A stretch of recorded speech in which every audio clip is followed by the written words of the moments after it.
ओम श्री विद्याय नमः। श्री बगलामुखी देव्यै नमः।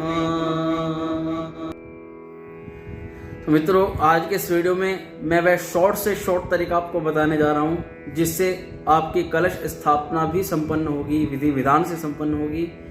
और कलश स्थापना में जो 99% लोग गलती करते हैं वह गलती आप नहीं करेंगे। तो आइए वीडियो की शुरुआत करते हैं।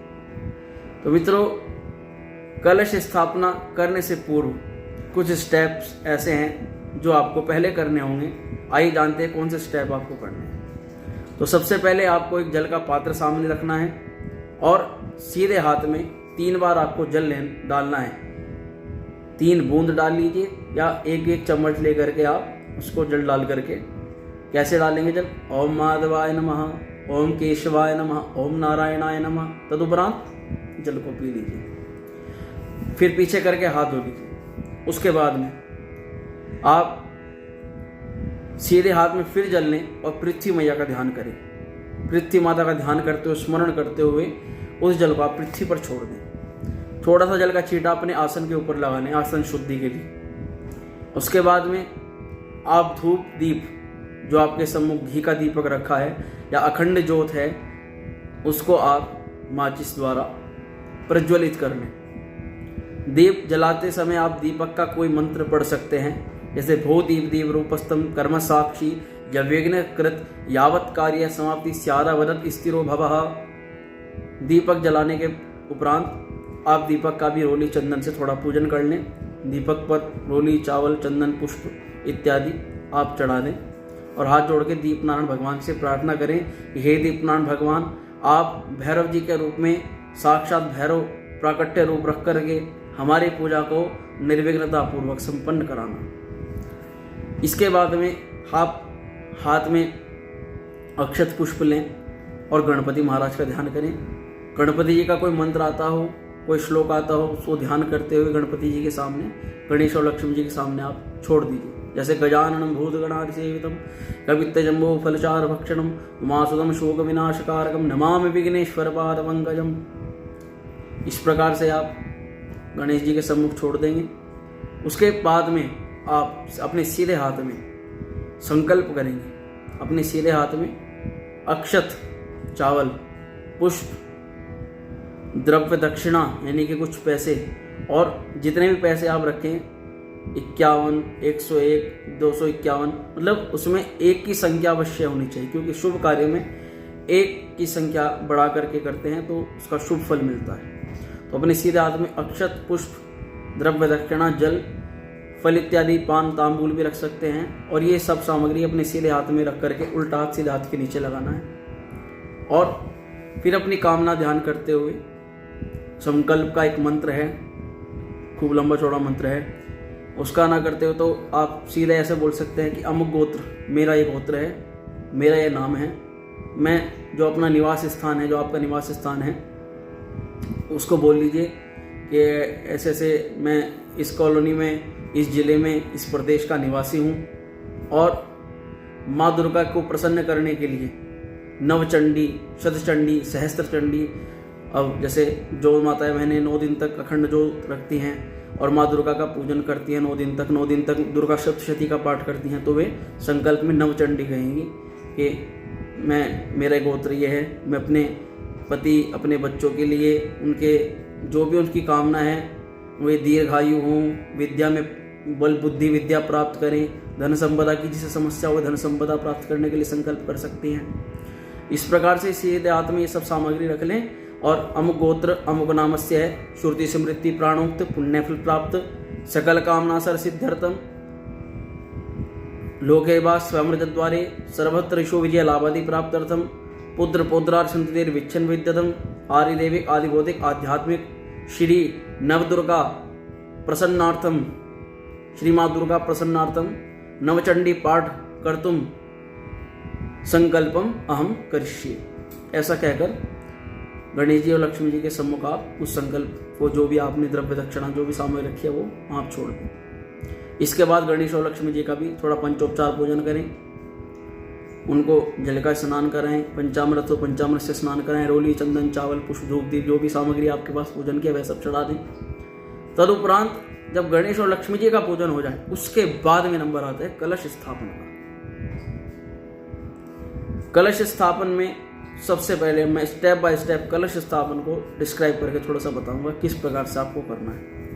तो सबसे पहले जिस भूमि पर पहले लोग भूमि पर ही रेत या मिट्टी बिछा करके कलश स्थापन करते थे, परंतु घर में चूहे बहुत हो गए हैं तो चूहे के बचाव के लिए थोड़ा सा आप कोई पात्र रख सकते हैं, पर पात्र लोहे का ना हो, क्योंकि लोहे के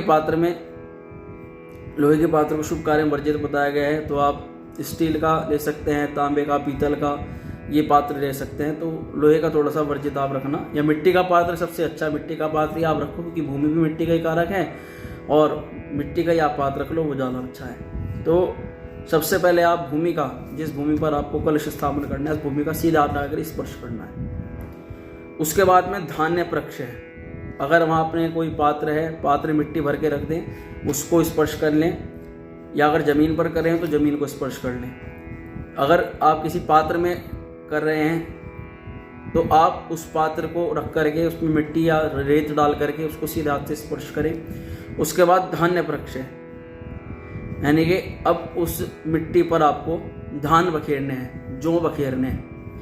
जौ को याद रखें कि एक दिन पहले कम से कम जल में भिगो के रख लें, उससे वे अंकुरित होने के उनके चांस ज़्यादा बढ़ जाते हैं। इसके बाद में आप उसको, जो आपके बिखरे हुए जौ हैं आपने बिखेर लिए, उसके बाद में आपको बिल्कुल मध्य में उस पात्र में, जो भी आपका मिट्टी का पात्र है, बिल्कुल मध्य में आपको घड़े को, कलश मिट्टी का सर्वोत्तम है, सबके पास इजीली मिल जाता है। नहीं तो जिसके यहाँ जैसी व्यवस्था, इसकी समृद्धि जैसी हो, करने वाले स्वर्ण के कलश को भी स्थापित करते हैं, अर्थात जिसकी जैसी सामर्थ्य हो उस हिसाब से आप अपना कलश स्थापित करें।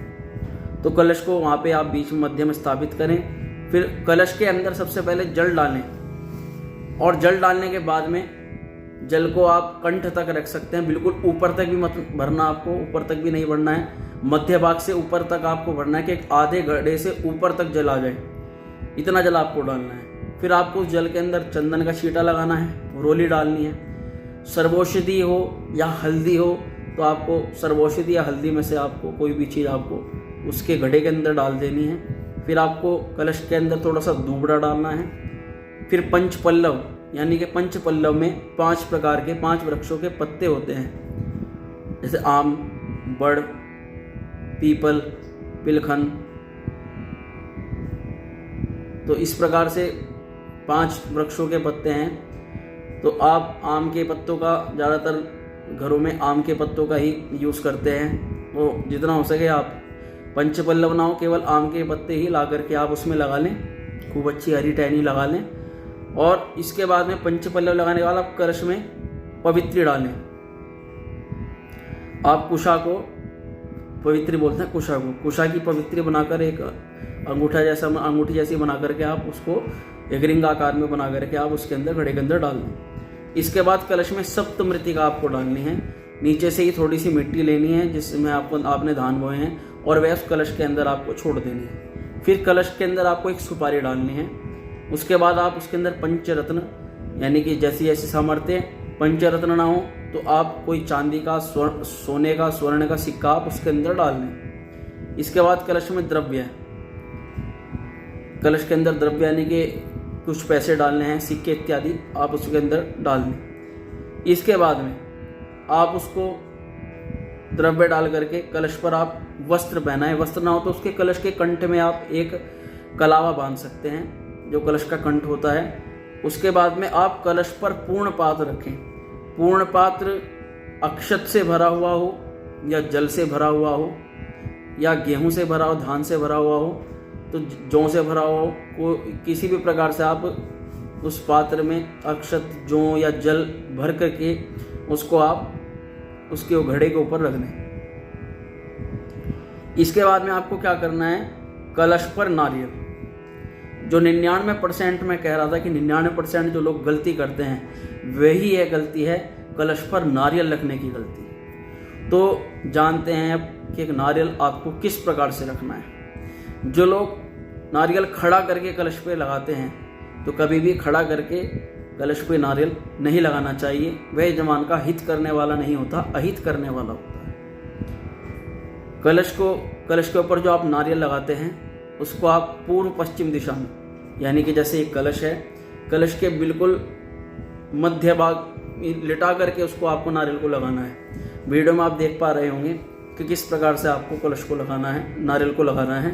इसी दिशा में आपको पूर्व पश्चिम दिशा में करके और लिटा करके नारियल को लगाना है, खड़ा करके नहीं लगाना।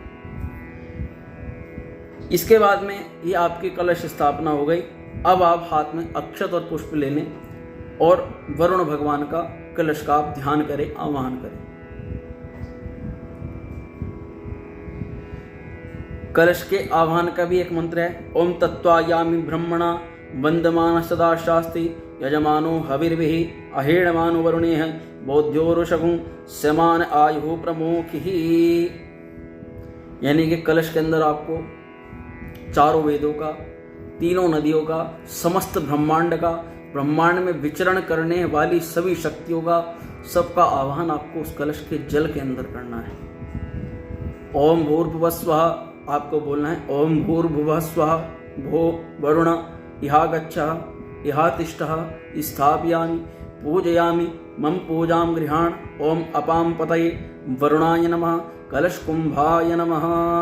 जो अक्षत पुष्प आपने ली हुई है वो आपको वरुण कलश के सम्मुख छोड़ देंगे। इसके बाद में आपको कलश में देवी देवताओं का आह्वान करना है।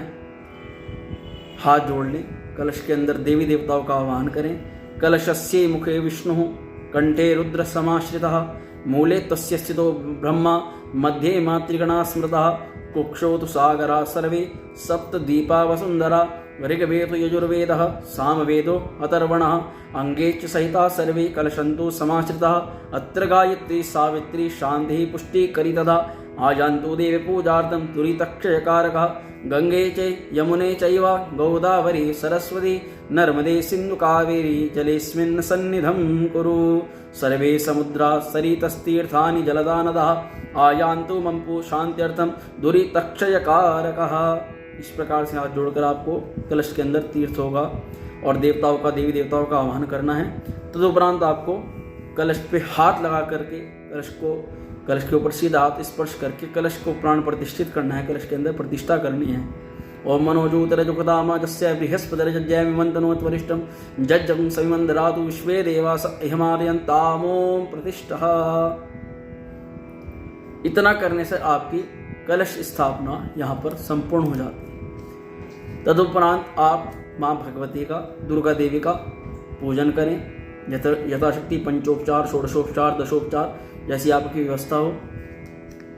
आप माँ भगवती का पूजन करें, माता को, दुर्गा को स्नान कराएं, उनको नवीन वस्त्र पहनाएं, नवीन आभूषण पहनाएं, रोली चंदन जैसे पूर्ण मुख्य रूप से एक विशेषकर जिनका दिन होता है उनका पूजन भी विशेष विस्तार से होना चाहिए। तो इस प्रकार से जितनी यथाशक्ति हो माँ दुर्गा का आप पूजन करें।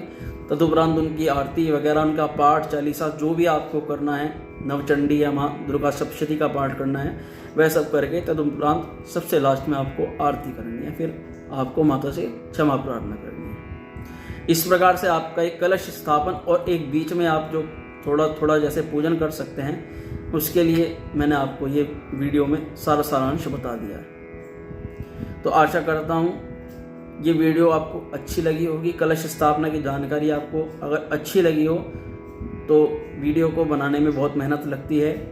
आप ज़्यादा से ज़्यादा संख्या में वीडियो को लाइक करें, शेयर करें, सब्सक्राइब करें।